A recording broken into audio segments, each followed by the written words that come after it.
신명기 21장 18절부터 23절 말씀 마음을 집중하시고 함께 읽어봅니다. 사람에게 완악하고 패역한 아들이 있어 그의 아버지의 말이나 그 어머니의 말을 순종하지 아니하고 부모가 징계하여도 순종하지 아니하거든. 그의 부모가 그를 끌고 성문에 이르러 그 성읍 장로들에게 나아가서 그 성읍 장로들에게 말하기를 우리의 이 자식은 완악하고 패역하여 우리 말을 듣지 아니하고 방탕하며 술에 잠긴 자라 하면 그 성읍의 모든 사람들이 그를 돌로 쳐 죽일지니 이같이 네가 너희 중에서 악을 제하라. 그리하면 온 이스라엘이 듣고 두려워하리라. 사람이 만일 죽을 죄를 범함으로 내가 그를 죽여 나무 위에 달거든 그 시체를 나무 위에 밤새도록 두지 말고 그날에 장사하여 내 하나님 여호와께서 내게 기업으로 주시는 땅을 더럽히지 말라. 나무에 달린 자는 하나님께 저주를 받았음이니라. 아멘. 오늘 읽은 말씀은 끔찍한 내용이에요. 이제 가정에서 자녀가 부모의 속을 썩이면 또 아무리 말해도 듣지도 않고 또 징계해도 소용이 없고 그러면은 결국 그 공동체를 위해서 그 성의 장로들에게 가서 사실을 고하고 또 그 모든 것을 확증한 다음에는 돌로 쳐서 죽이라. 그게 얼마나 끔찍한 일이에요. 부모가 자식을 합법적으로 죽일 수 있는 길을 하나님이 열어놓으신 거예요. 뭐 이렇게 부모가 자식을 죽여야 할 정도라면 그 자식이 어떤 자식이겠어요? 정말 폐륜아 중에서도 폐륜하겠죠. 우리 기독교 신앙은요, 십계명에서부터 봐도 하나님은 그 부모의 권위를 얼마나 크게 존중하시는지, 모세의 그 두 돌판 중에 그 하나는 하나님과의 관련된 계명 4가지가 있었다면 또 사람과 사람 사이에 지켜야 되는 인륜에 관한 윤리의 규정이 6가지가 있어요. 그 6가지 중에 첫 번째가 그 5계명에 해당하는 거죠. 내 부모를 공경하라. 그러니까 그 모든 사람과의 관계 중에서 제1 법칙이 부모 공경이라는 말이죠. 그만큼 하나님이 우리의 아버지가 되시기도 하지만 세상 모든 아버지들에게도 그와 같은 큰 권위를 주신 거예요. 근데 이것은 오늘 우리 가정에서도 아버지들이 영적 권위를 회복해야 되는 이유이기도 해요. 문제는 아버지가 아버지답지 못해서 문제인 것이지, 아버지가 정말 아버지답다면 하나님 아버지를 닮아야 된다고요. 그럼 하나님 아버지를 닮은 아버지들이 그 가정을 이끌어 간다고 그러면 그 영적 권위 가운데서 또 그 아버지들의 축복권 속의 가정들이 얼마나 잘 되겠어요. 문제는 아버지가 아버지답지 못하고 어머니가 어머니답지 못한 우리의 가정이 문제인 거예요. 그렇다면 하나님의 뜻이 이루어지는 가정 속에는 얼마나 놀라운 은혜와 복이 많은가를 우리가 먼저 깨달아야 된단 말이죠. 무조건 페류나를 죽이라 하는 단순히 드러난 사건만 보고서 끔찍히 여기거나 두려워할 일이 아니고 왜 그렇게까지 해야만 하는가 하는 하나님의 사랑 속에 하나님의 공의를 기억한다 그러면 이런 것이 그 공동체 속에 얼마나 큰 해악을 끼치는가를 생각해야 되는 것이에요. 자, 먼저 18절을 보시면 사람에게 완악하고 그런 모든 사람들에게죠. 가정의 문제만이 아니고 그 공동체의 문제예요. 또 패역한 아들이 있어서 아버지 말 어머니의 말을 순종하지 않고 또 부모가 징계해도 순종하지 않으면, 그러니까 말해도 안 듣고 때려도 안 듣고 이럴 때 말이에요. 하나님도 우리를 이렇게 하신다고요. 먼저 말씀으로 깨우쳐 주시는데 안 통하면 징계하시는 거예요. 훈계는 말씀으로, 징계는 때려서. 그러면 우리 가운데 어떤 고통이 오는 것은 때로는 하나님 우리를 치시는 경우도 있어요. 물론 모든 고난이 다 똑같은 고난은 아니죠.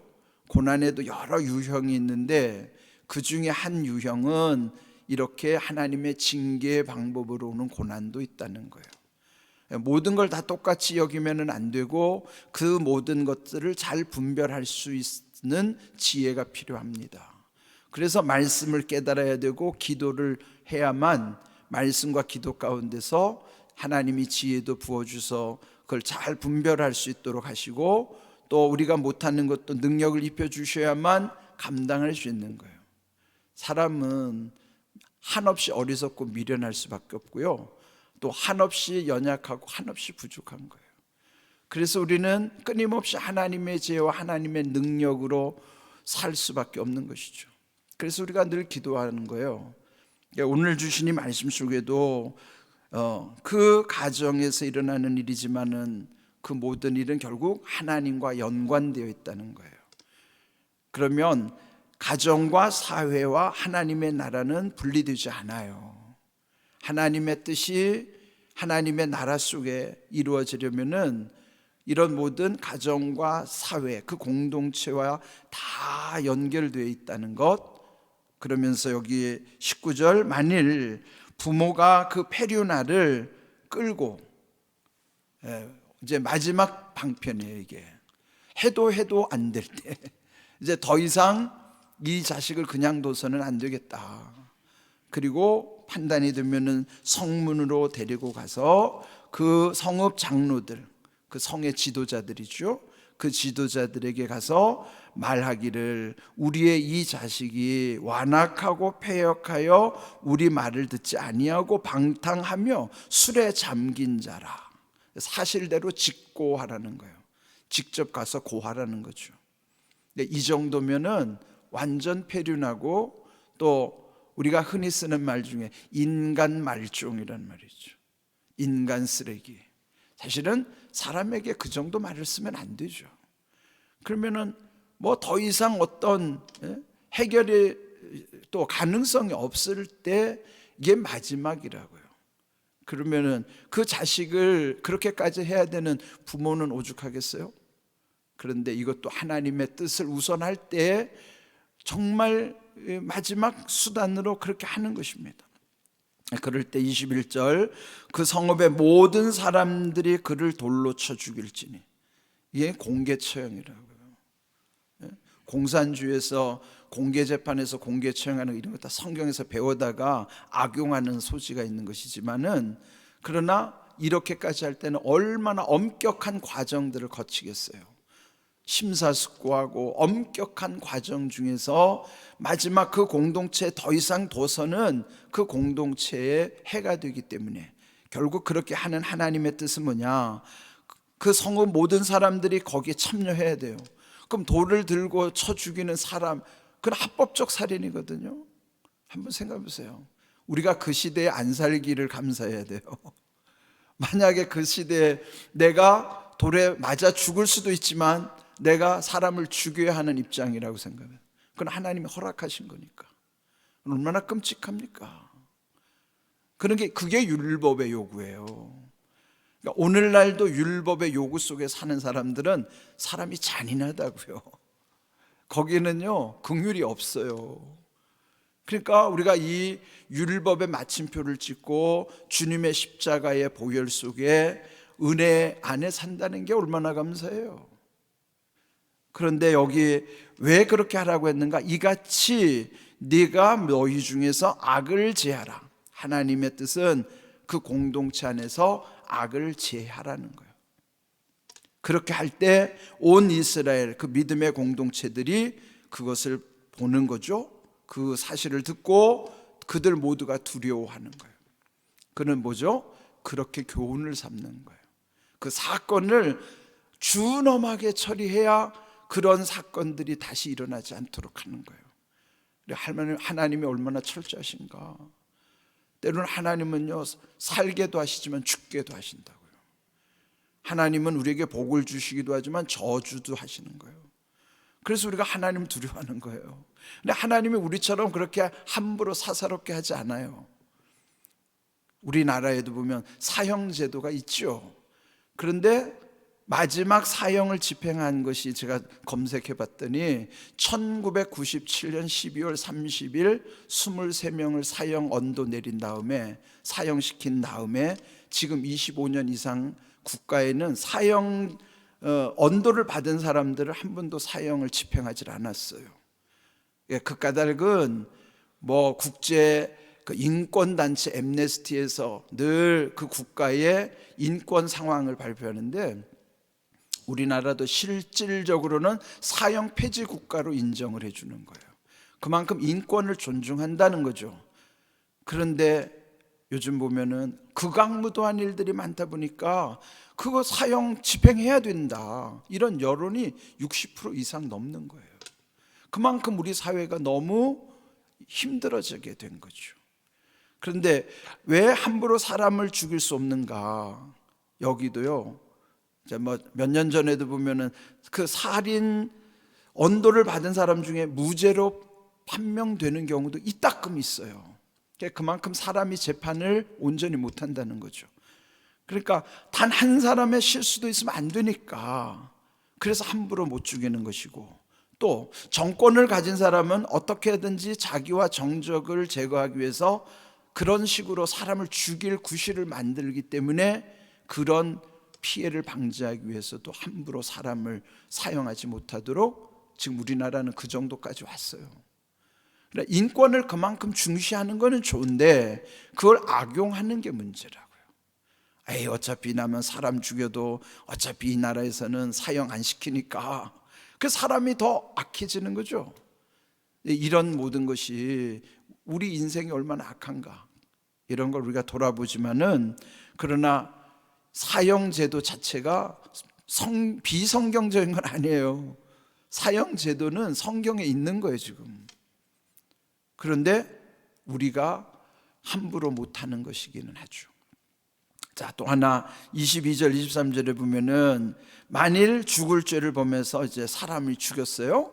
이제 앞에 지금 말씀한 뭐 그런 경우뿐만 아니라 합법적으로 사람을 죽이는 경우든지 아니면 부정한 죽음이 있든지 간에, 그러면은 그 시체를 나무 위에 달아놨을 때는 밤새도록 두지 말고 그날에 장사를 지내야 된다.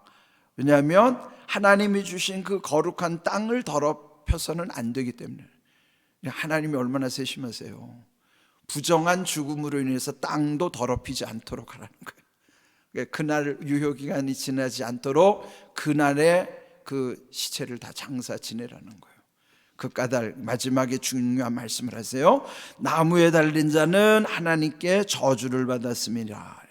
나무에 달린 자는 하나님께 저주받은 거예요. 그 나무에, 마지막 나무에 달려서 하나님의 저주를 받으신 분이 예수님이라고요. 한번 볼까요? 자, 우리 한번 갈라디아서 3장 13절을 읽어봅니다.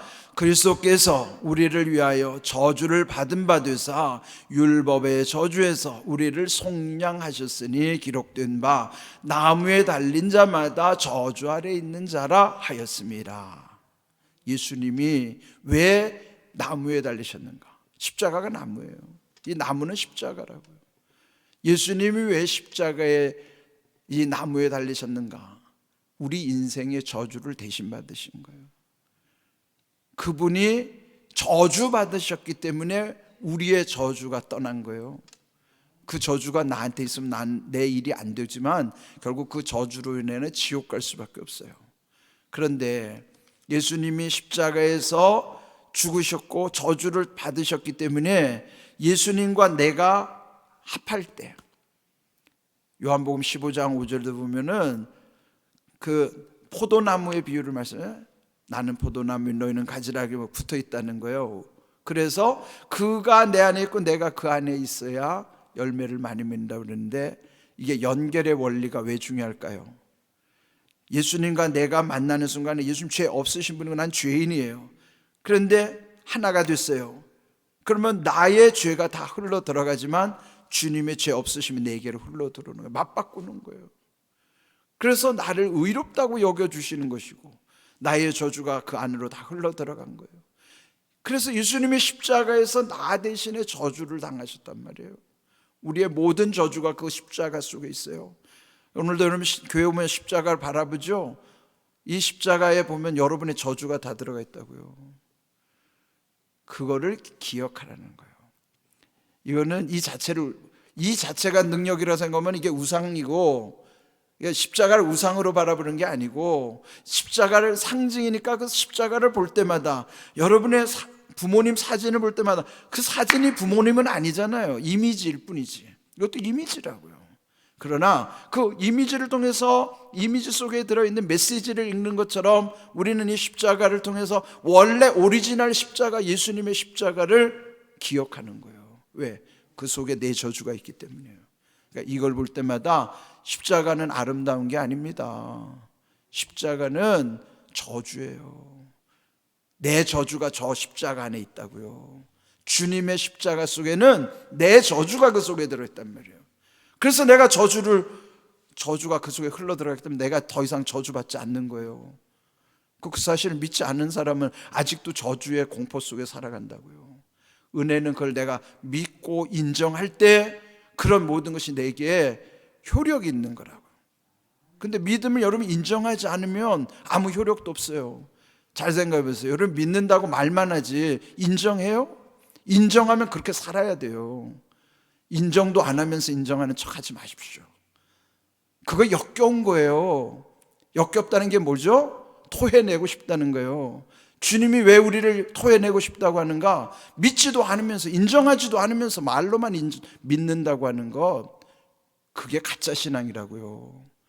여러분이 제대로 된 신앙을 가지려면 여러분이 말한 대로 인정하면 인정한 거 받아들이고 내가 그렇게 살아야 되는 거예요.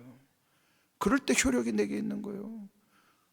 십자가 안에 내 저주가 있다는 것을 내가 믿고, 난 더 이상 저주가 내게는 임하지 않는 걸 내가 인정하고 사는 거예요. 그러면 얼마나 자유합니까? 불안하지도 않아요. 담대합니다. 그런 근거가 있어야 내가 평안하고 담대한 거지. 그건 속일 수가 없다고요. 믿음은 속일 수가 없어요. 그런 척하는 믿음 갖지 마세요. 진짜 믿음 가지셔야 돼요. 왜 한국교회가 이렇게 요즘 질이 멸렬해 가는 줄 아세요? 말하는 믿음과 자기의 진짜 인정하는 믿음이 다르단 말이에요. 우리 믿음 똑바로 점검하고요, 십자가에 대한 원리를 제대로 기억하시고 인정하면서 그 믿음의 효력을 여러분이 체험하면서 사셔야 돼요. 그런 은혜 가운데 살기를 주님의 이름으로 축복합니다. 아멘.